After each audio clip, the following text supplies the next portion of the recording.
We'll be talking about the future today, the much promised, predicted, some would say threatened, all digital future. So I thought I'd dress up like the future today. I thought it would look cool, but I blew it. As the professor of shit things said in his recent talk titled Things That Are Shit, let's talk about Ubisoft. For a long time, this publisher has been among the most truly awful mainstream video game companies, one of the organisations that can quite legitimately be called evil without exaggeration. Aside from the exploitative abuse of its customers, the company rots with systematic exploitation and abuse of its employees too. As the debate about video game ownership continues, with one side aka my side being very much in the right, Ubisoft has stepped in with a sentiment I'm sure is very familiar to anyone who's had to work under an Ubisoft executive. Don't like it? Get used to it. While some of us still think that we should own the items we purchase with the money we have, like morons apparently, the game industry has another way. A better way. Their idea of ownership is that they own the items we purchase with the money we have. When you look at it from their perspective, and only their perspective, it makes total sense, just like it makes total sense from only my perspective, that after I sold my old computer to my neighbour Ethel, I could break in at night and still use it to watch porn so I don't fuck up my new one.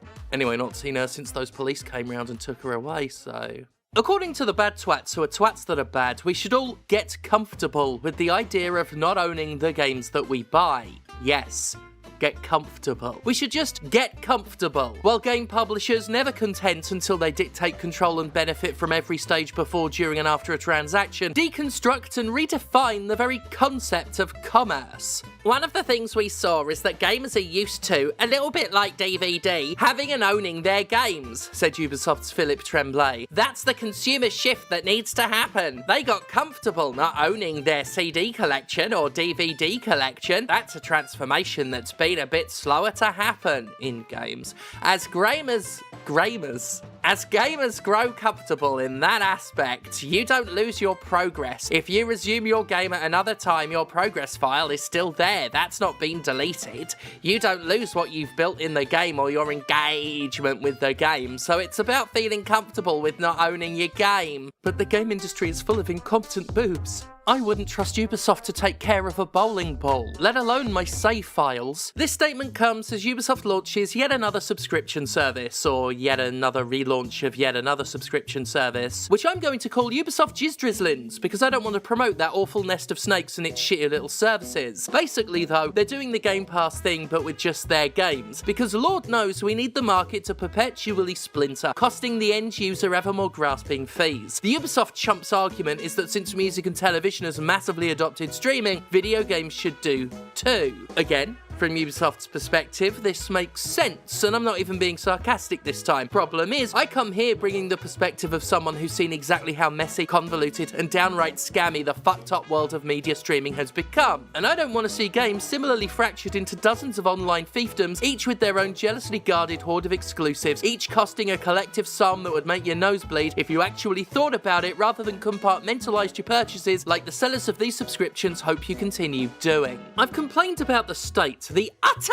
state of streaming media and how networks perverted the entire concept to turn it into a sick new version of cable, only even more expensive and fucking confusing, quite a few times before. The world Ubisoft wishes us to get used to is a world in which we'd have to Google every game we're interested in to find out which service it's on. And the games are constantly disappearing and reappearing on different services, so even doing your research only gives you a temporary advantage in trying to chart a course towards just playing a fucking video game. I was a big fan of streaming once, about like 8 fucking years ago. In that time, corporate interests have done what corporate interests do so well and carved it to pieces, because it's easier to break a competing service into a pile of shattered remnants and fit them into the mould of your old and archaic business models. I've seen it all before. Industries that refuse to catch up to the modern day, so they drag us back to the old days while packaging it like it's new. The game industry knows this all too well, whether it was rentals, piracy, used games. Publishers never wanted to catch up and compete with these perceived threats. And of course it all stemmed from that self-entitled idea that the companies were owed more beyond the point of sale. Hell, I've even talked in favour of a Netflix for games in the past, but that's back when Netflix was Netflix and not, you know, Netflix. It was back when we had a few services and could get almost anything under one or maybe two digital roofs. It was back before our whole film franchise could be spread across multiple different subscription services, with some installments missing from storefronts altogether, so you got no choice but to pirate Firewalk with me. I do not want to get used to the world Ubisoft wants for games, because after getting used to the world Warner Brothers wanted for television, I can tell you that world is a fucking hell pit. What's up, Jack? Obviously, all the old concerns come to the fore when we talk about this shit, things we've dedicated whole videos to in the past, concerns that Dickhead conveniently failed to so much as acknowledge while Ubisoft's leaking pre at the thought of a dozen bespoke subscriptions in every scrote-forsaken home. We can bring up curation, but as I've argued recently, it's no longer a question whether or not media companies care about preserving the art they profit from. They don't. To them, that's never going to be a valid argument. They don't care. Curation might be the worry of someone who gives a shit about video games, but that's not the people who sell video games. The game industry delists products all the time, some of which become lost for all time. Just last year, Nintendo closed the eShop for Wii U and 3DS, consigning dozens of digital-only games to the finite consoles upon which they're still downloaded. And those things won't last forever. They're just gonna turn into horrible plastic coffins. Ugh. And it's where all the Denpa men will rot. God, I wish I had Zilla this week. I want to see the Denpa men decompose. We got Square Enix so committed to its games, it's closing them down only months after launch. Games like Ubisoft's very own Scott Pilgrim became famously lost for a long time until they squirted it back out. I suppose that's why they feel entitled to money from even old emulated games, because once they realised they could repackage and sell even the shit Jurassic Park games as ROMs, nothing was safe. I used to literally use Jurassic Park as an example of a game that they're not selling, so it shouldn't be illegal to emulate it. They fucking showed me. None of those games are worth buying though, so, you know, keep emulating them. In the streaming telly world, where corpo dickheads are well ahead of the games market, we're seeing shows and films pulled from services after only being out for a few weeks, while increasingly shows and films aren't being released at all because the studio paradoxically gets more money, sealing them away in what is the ultimate form of censorship. But I don't see the free speech warriors arguing to let Batwoman out. This is how much all these companies care about preservation, and with the game industry's proven track record of always indulging in the worst possible business practices in the worst possible ways, there's no reason to believe it will be better if games move to what are, let's be honest, glorified rentals that they completely control themselves. Which is ironic considering how much they said rentals were going to be the death of the business. They used to work really hard to push you into buying and owning games. One of the worst studios for abusing streaming particularly and ruining modern media generally? Warner Brothers. One of the publishers most typically reflective of the slimiest game industry practices? Warner Brothers.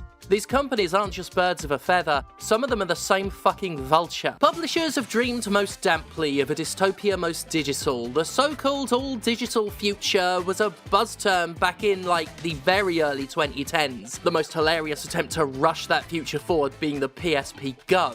LOL.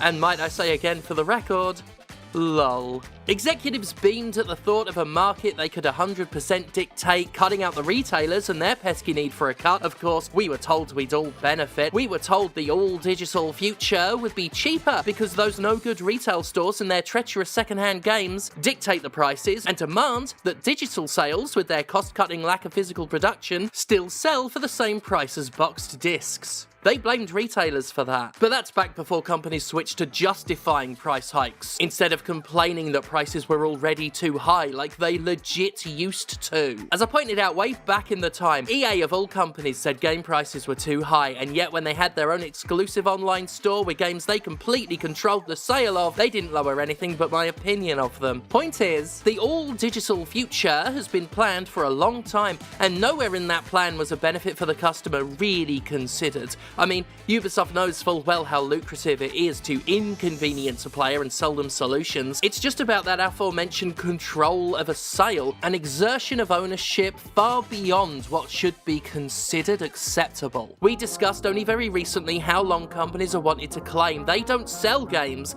they just sell the licenses to play them. When I first heard that assertion, years before the all-digital future was a discussion point, I thought it was fucking absurd, and at the time it was. The primary way I got games back then was via trade-ins for second-hand discs at GameStation. But GameStation is dead.